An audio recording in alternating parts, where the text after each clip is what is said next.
Hello, this is Ed and Deanna Templeton, broadcasting from Huntington Beach, California, and I'm here to present a deeper look into Deanna's new book, What She Said, which will be available from Mack Books in spring 2021. It is a book that combines modern portraits of women with her teenage diary entries and some of her youthful ephemera, mostly flyers from a bunch of the punk shows she went to as a teenager. And one thing that you have said multiple times in some of the press you've been doing for this book, a lot of the interviews, you say that you were attracted to the women that you were shooting because they reminded them of yourself when you were young, or that you were someone that you wished to be when you were young. So that's kind of interesting, and I wanted to do a deeper look into that. So we have one example here. This would fall more on the side of how I wish I could have been like when I was younger. When I met these two particular girls, I think actually I met them maybe a month or a couple months beforehand and shot some other portraits of them. And they were with two other of their girlfriends, and for lack of a better word, they were like this cool girl gang. Like, but not to where when I was a teenager or in middle school where we had the popular girls or the cool clique where they kind of, made the lesser thans feel lesser than.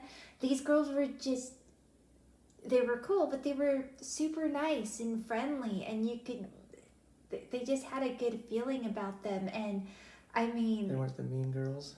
No, not at all. And even to this day, I follow a few of these young women through social media, and to see how they're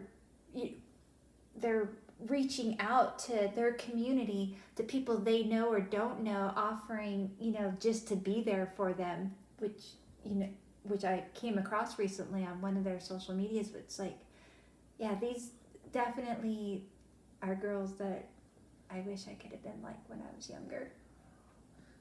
So maybe they aren't as I mean, I'm sure, everyone has their ups and downs and what they're going through, but at least from my few moments of speaking with them, yeah. And then we also have they seem to got a pretty good head on their shoulders.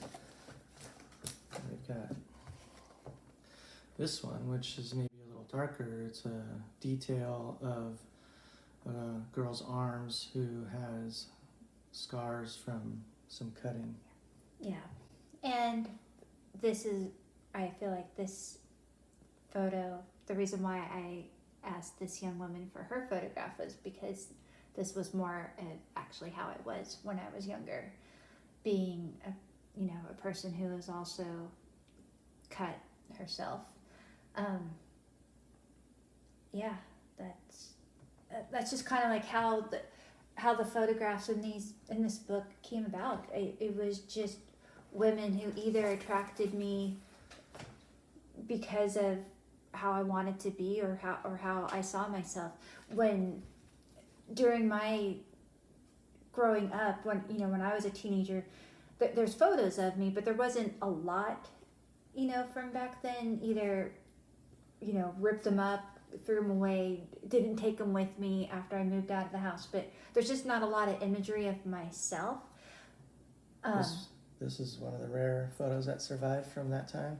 Yeah, this was a photo from my friend Kim shot back in high school when I had a girlfriend who was into photography. She was taking the photography class at school. She would go to take photos of bands and friends, and she's the one who actually opened my eyes to photography. But she took this photo of me and, I guess just gave me the picture. And it's kind of funny because in the back of the book, at the end of my entries, there's a photograph of me and my boyfriend at the time, husband now, but in his room, I guess I must have given him the photograph because the actual print that's on the front now was. So this photo hanging on my wall of my lovely girlfriend is the only existing print we have of that. We don't know where the negative is. Yeah, no, I'm sure my friend And still has it. so that's the photo we used for the front cover. And it's funny because it's like the photo's actually very poorly exposed. The print is poorly exposed of the photograph. And we had to do She could have given me also, a sample print or yeah, something. yeah. But yeah, I think we were able to sort of bring out some of the details in the photo after we scanned it. So the book construction is one thing that's interesting to me as a photographer and a bookmaker. Like, how does a photographer approach the decision-making process in making a book? I know that you said you didn't want the book to be bubblegum. What does that mean? It's just an idea in my head. I didn't want it to, I don't know if anyone will get this reference, but like a Teen Beat magazine or something. I didn't want it to be too collagey and overlaying and, like, bam, pop, of, like my words being like little word bubbles instead, or, too overly cutesy and, just. But still, then why did you use pink? Well, once you get into the book, some of my journal entries were written on pink notebook paper, and we played around with different colors of what the cover of the book could be, and pink really just worked well. I mean, I kept, just so if you wanted to see these, some of the pink paper that was like from my little journal entries. So these are your journals here that you kept in high school. Yeah, some of them. I mean, I wrote everywhere. I wrote just any papers, I was writing on, and the same with, I would make little, empty page, but make little journals.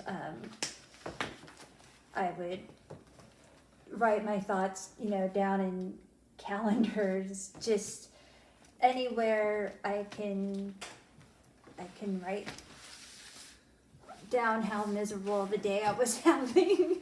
Here's a big calendar that has, this was just more for referencing, what shows I was going to on what days, and a little excited that The Damned was coming to town. So yeah, I see back. That you saw Damned for 2 nights on March 1986. And as I wrote that, it was the best fucking night of my life. Yeah. So construction wise, we scanned some of the journals directly, and then in other areas you have text typed out like this. Yeah, and those probably came more from like just other writings in actual diaries, or gosh, I don't even know what you would call those, just keepsake notebooks books and calendars.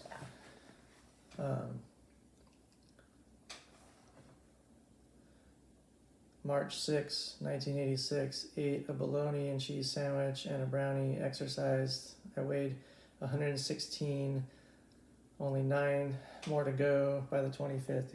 You had a goal to lose weight. Yeah. Well, one thing that you'll, if you do look at the book, you'll understand that I had a very poor self-image of myself. I think growing up, all I can say is to my experience. I don't know how other people, where they grew up living, but I grew up in Huntington Beach, California, beach community. Somehow I was introduced to fashion magazines as well, and I was talking to someone recently, and I don't know where that want came from. I don't know if it was just like waiting in the supermarket line, at the checkout stand and seeing magazines there, and just piquing my interest. But I did start collecting and reading and looking at all different types of fashion magazines, and kind of like what I was seeing around me were these images of women, and from what I understood, the ideal woman, and started clipping these images out. This started before there was vision boards. I guess it was kind of like a vision board. Like this is what I want to be. This is what I'm trying to attain. I made a little shrine in my room of these cutouts, and so I was looking at them, and I knew they were super thin, super tall, super thin, and it wasn't until later that I realized I wasn't going to be, my height wasn't changing. It was one thing I didn't have control over, if I was going to grow another foot or not, being I'm 5'2", so I'm a little on the shorter side. But one thing I could take control of was my weight. So, hence, okay, while I'm waiting to grow, I'm at least going to conquer this thin thing. And, just started keeping a record of my intake of food or lack of food, and tallying up my, how, like, my daily weight. Became a little obsessive, and that really started the domino effect of, started hating myself because I wasn't reaching my desired goal.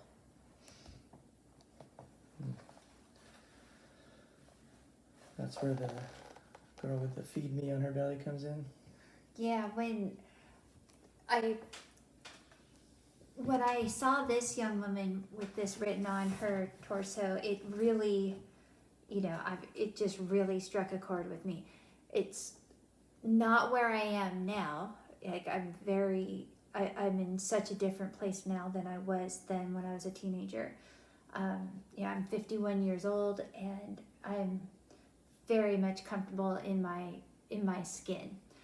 But a few years ago, when I saw this young girl, it did strike a chord with me. Like, wow, it wasn't until a few days ago that I realized how much of my own past baggage, I bring sometimes to when I take photographs. And that was one of the photos that, when I shot it, the reason why I even wanted to shoot it was because it reminded me of needing, this is what I think now, or what I thought then. I thought it was her body saying, "Feed me." That I'm starving over here. Please feed me. Her body saying it, not her. I spoke to another woman a few days ago, and about this image, and it struck me. It's like, wow, that's my baggage. It's like, this was at a surf event we have here usually every summer, and at the time I thought, well, gosh, maybe, now thinking, maybe it was just someone give me some free food. It's like just walking around, because at a certain point people started walking around like with a lot of written messages on them, almost like little walking billboards, and this could have just been a throw some free food over here, where I think you had a completely different. Yeah, I saw it as, I think a lot of the messaging that people were writing on each other's bodies was almost like a joke. Like I think one of her friends was basically critical of her weight and put "feed me" on her because she's too skinny. As a joke, like "feed me" because this girl's too. Or maybe a boy probably wrote it on her, thinking like "you're too skinny. I prefer more meat on my women," or one of these kind of things that people say. But yeah, and then it's just even thinking about that. Talking about it with you and with this other woman, it's like, of course, normally when you make art, be a painting, a sculpture, a photograph, we are leaving it up. There's you can't make people see what you see. It's all open to interpretation, and most of the time you remember that. But for making of this book, I was so focused. I wasn't the only way I was thinking about misinterpretation was I didn't want any of the words to be misinterpreted that they were coming from the young women that I was shooting. Like that was the one thing that I wanted. That was the only thing I thought could be misinterpreted.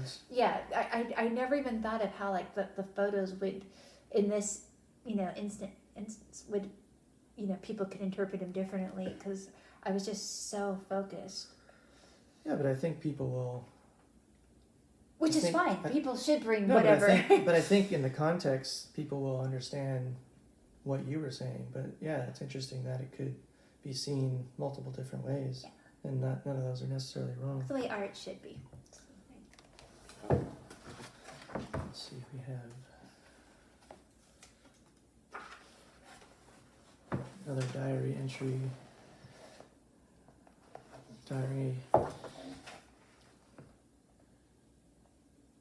April 21st, 1986. Met some guy who can get us fake IDs.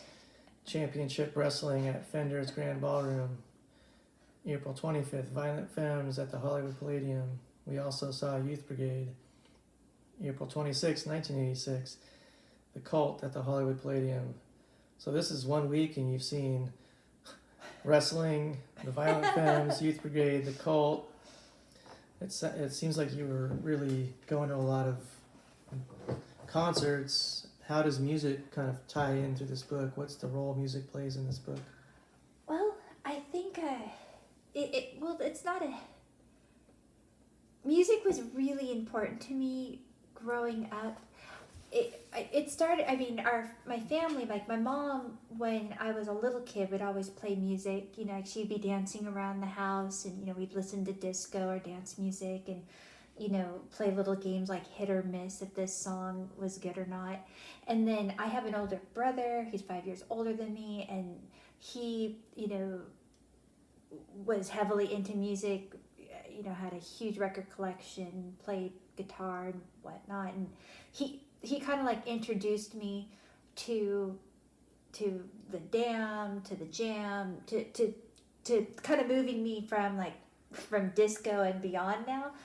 And I, sitting in my room alone, not feeling so great about myself, hearing and reading lyrics that I felt really spoke to me or spoke for me for how I was feeling, like where I didn't have the courage to verbally express what I was feeling. Like I could write it down, but I didn't have the words to express to my parents or to friends. Music was there as an outlet. And like there was times like if I was feeling really, really pissed or really hard on myself, like I would blast, suicidal tendencies from my room, like I saw your mommy. And it's not that I wanted to see my mom dead, it was just kind of like my way of screaming at her, like, look at me. Or I think music also played an important role in growing up in my youth, because once I also realized that most likely I wasn't going to look like the supermodels I had hanging in my room, like I wasn't going to look like Cindy or Christy or Paulina.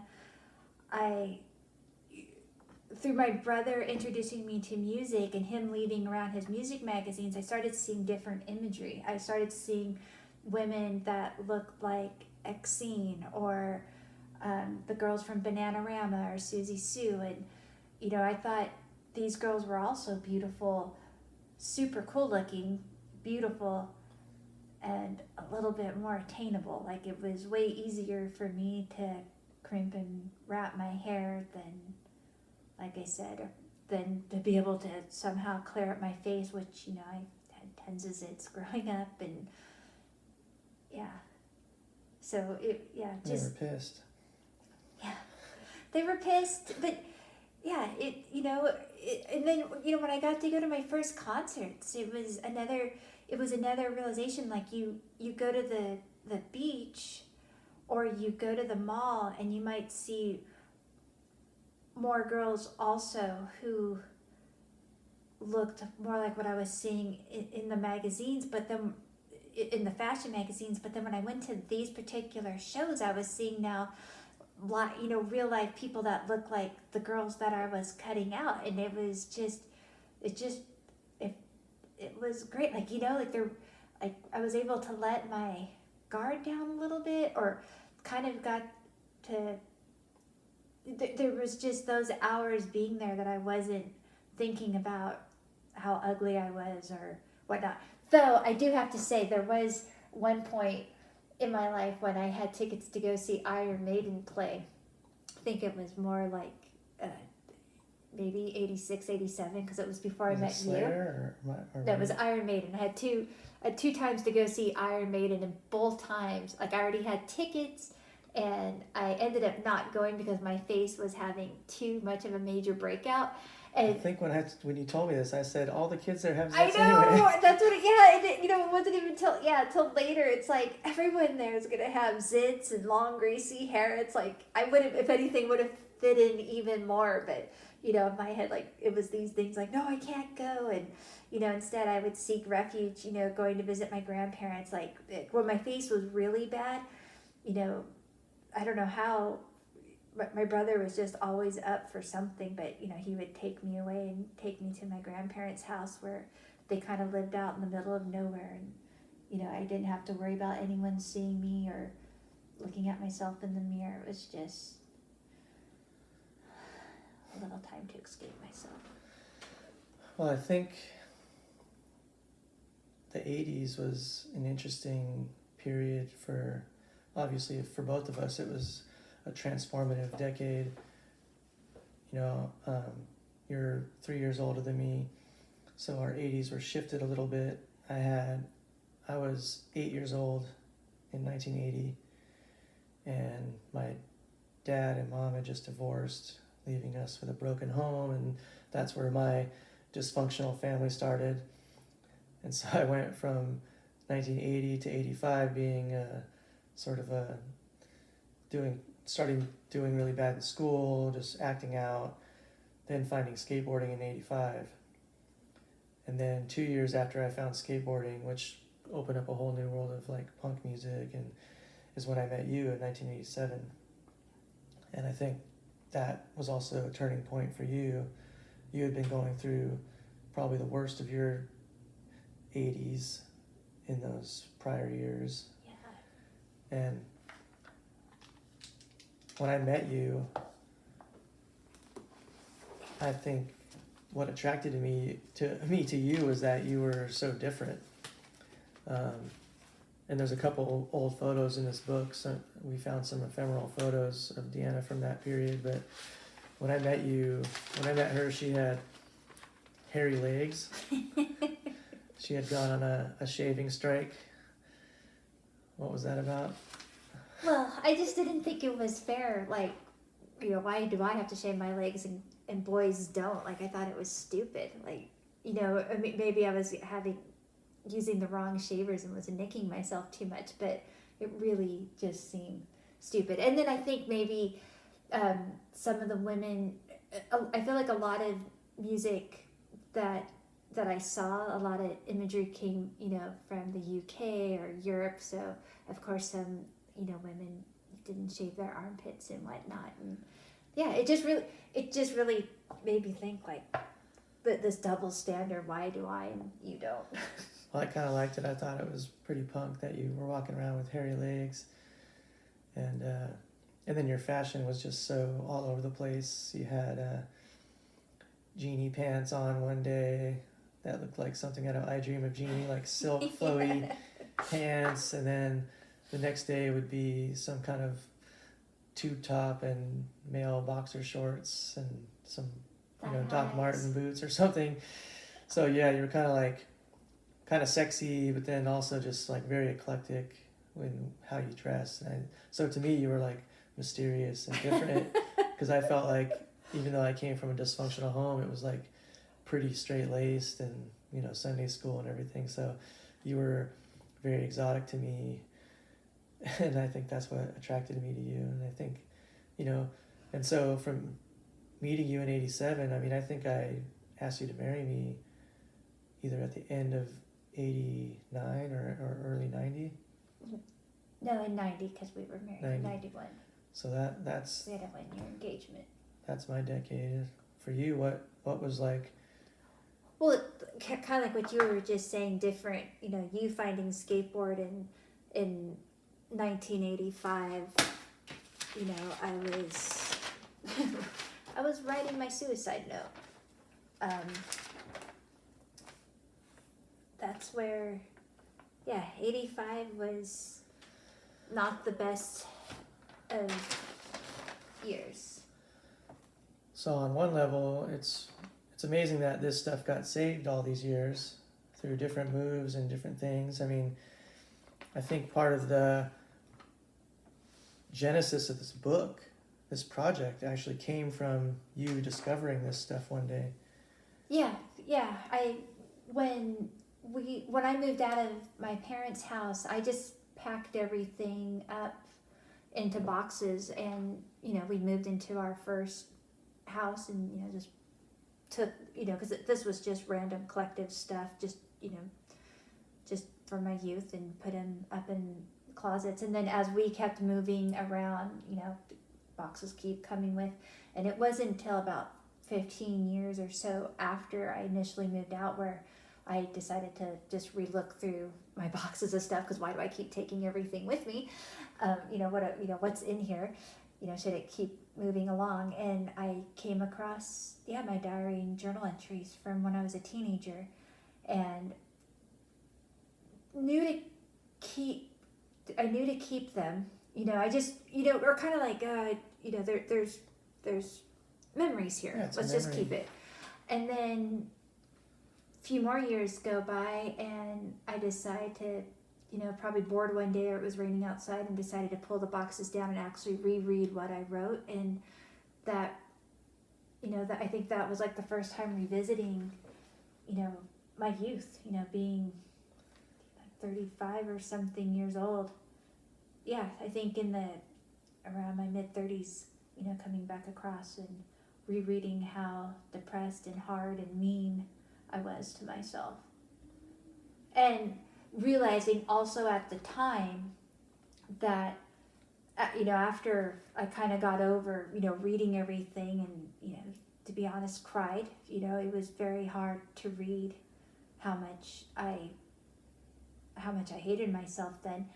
I thought at the time that if we ever had children and they started to go through some similar, thoughts, or, if they started having a real hard time, I just wanted them to know that I really understand where you're coming from. I understand your pain. Like, your reasonings might be different, but I do understand the hurt that you're going through. And if you can just hang on, you'll get through this. Here's proof.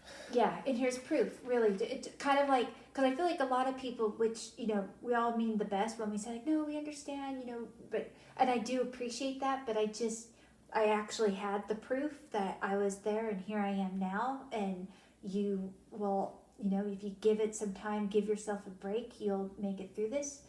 And then when we decided not to have children, I still thought there was a way to share this, not knowing, it was going to be this specific project, but it's like, I'm still going to hold on to this work. And then we So what was your aha moment when you realized, because you had been shooting portraits on the streets for a number of years before Yeah, for it like formed 22 into something. years. Yeah, it wasn't until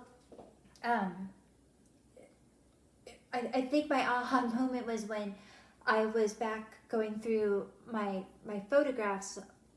I think when I take photographs, or when I take photos, you know, I still shoot analog, so I have to have my film developed, and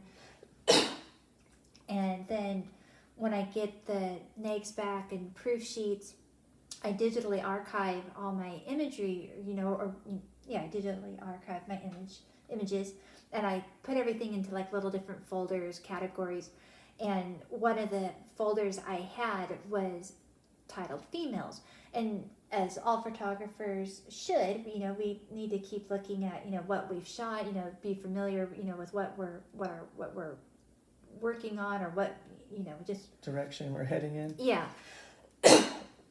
And so when I was looking at my female folder, it hit me a lot of these photos, because, you know, I'm shooting women from little kids to, you know, grandmas, but there was a certain amount of photographs that a lot of them were young women, like we said earlier, reminded me of myself when I was that age, or how I wish I could have been like, and then it's just like, okay, I think I have something here. I think I've always loved text with art, being, you know, with paintings or photographs, and I've always wanted a way to find, you know, to be able to put that into my own work, to, you know, to have that, and this just seemed like, I think these two can work together. And it's not just from, you know, it wasn't just straight off the bat, like it was going to be this text with these young women.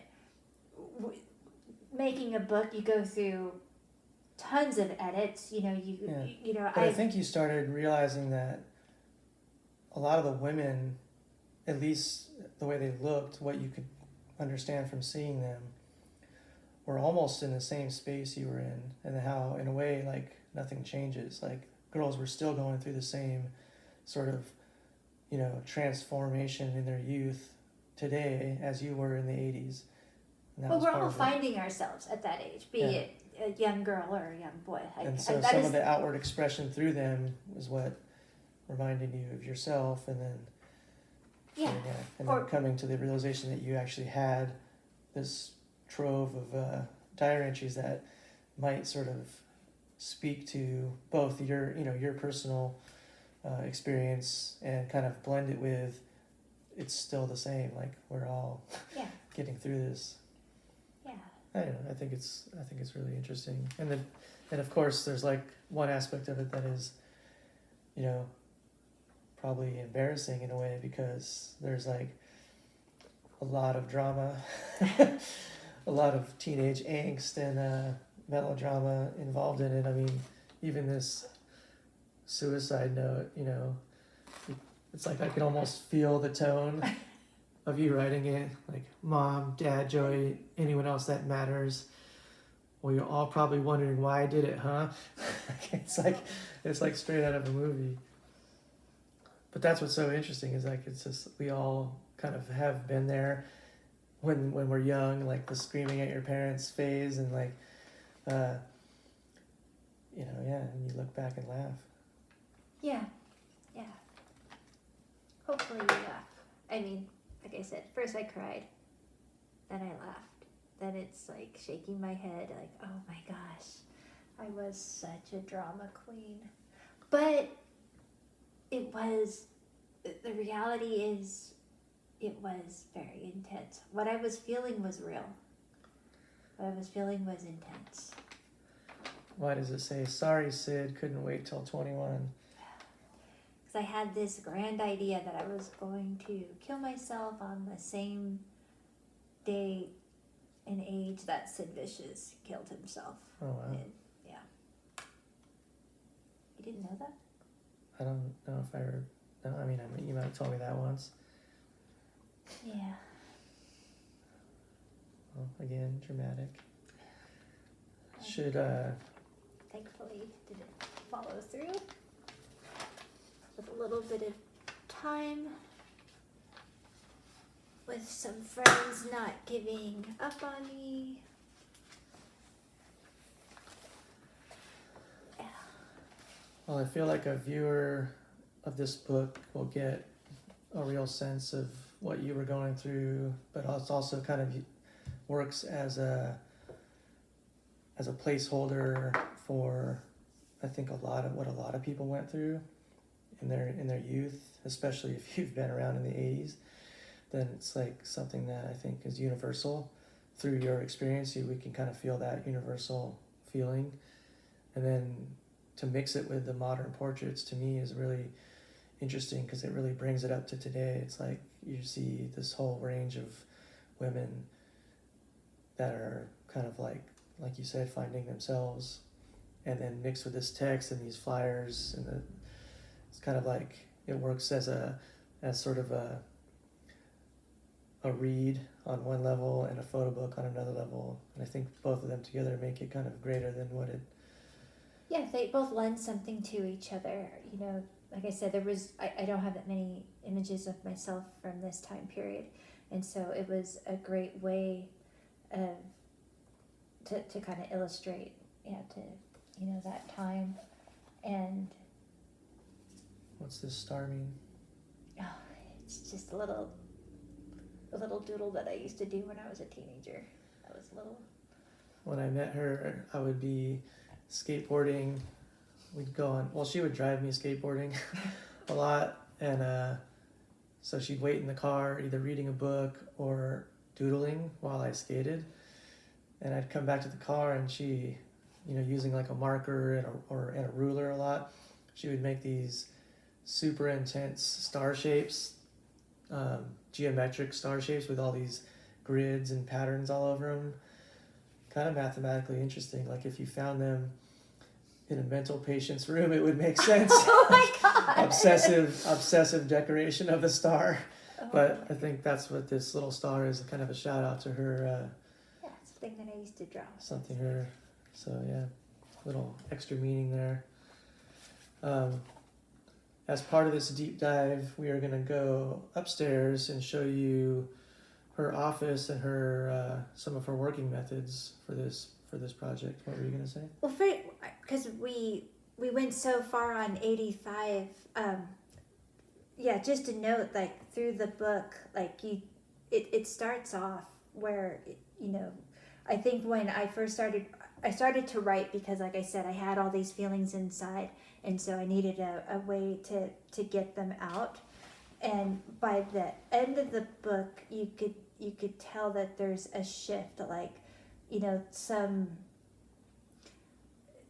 weight off my shoulders. I don't even know if that's the correct term. Well, I mean, they start in 83, 84 is when you started writing. 84, and then then ends essentially when you met me. I mean, I think. Yeah, that's around that time that we met each other. Yeah, or it just there's still writings after I met you, but it's not like the few that I added in here. It's to show that now I'm on the other side, like I've weathered my 14, 15, 16, 17 years of what I was going through, and there was a light at the end of the tunnel, and now that it kind of just it ends with that, like the new chapter, on a up note. Yeah, that note. Through the darkness to the light. Yeah. All right, let's go check out your construction.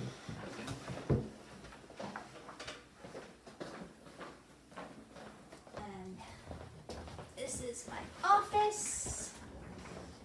This is how I worked on trying to lay out and edit the book.